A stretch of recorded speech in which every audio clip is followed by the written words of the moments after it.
A very good morning to our RANsquawk listeners. Welcome to the European Rundown for today, Monday the 15th of November. Just gone through 10 o'clock now in London, so a quick check round the markets. In terms of the Asian session, we did have some better than expected economic data, where Q3 GDP in Japan came in much stronger at 0.9% on the quarter-on-quarter basis. Industrial production also turned back positive, which saw the Nikkei close up just over 1%. Meanwhile, though, over in Europe, the focus still very much dominated by the situation in Ireland. The actual situation itself doesn't seem to have changed too much from where we were on Friday, with most of the Irish ministry officials denying that they're going to turn to the EU or IMF. However, most source comments in the weekend's press would suggest that those talks have now begun. In terms of the peripheral spreads, though, we are seeing tighter pretty much across the entire board. The likes of the Irish over Bund spread around 5 basis points tighter, similar seen in Portugal. However, Greece seen a little wider on the back of some IFO Institute comments where they did call for further debt restructuring in the country. However, in terms of the equity markets in Europe, we are seen in minor negative territory at the moment.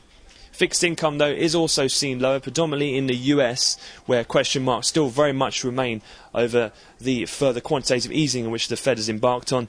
Most notably has come an article in the Wall Street Journal, which has said a group of prominent Republican-leaning economists and coordinating with Republican lawmakers and political strategists are launching a campaign this week calling on the Fed's chairman Bernanke to drop his plan to buy $600 billion in additional US Treasury bonds. The same paper also had a survey of latest US economists suggesting they do not see any extension of the Fed program going forward. So T-notes are seen down at the moment, and also the dollar index has risen to a 6-week high today and has weighed on both euro-dollar and cable in the major FX pairs.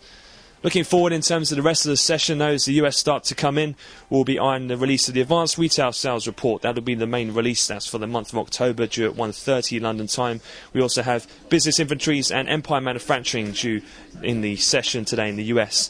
Also, from the New York Fed, they have their outright Treasury coupon purchase today. They're targeting the maturities of May 2016 and November 2017. That concludes the European wrap-up, so we'll have another update to come at the cash close later on this afternoon. So for the time being, that's all from me, and I wish you all a great trading day.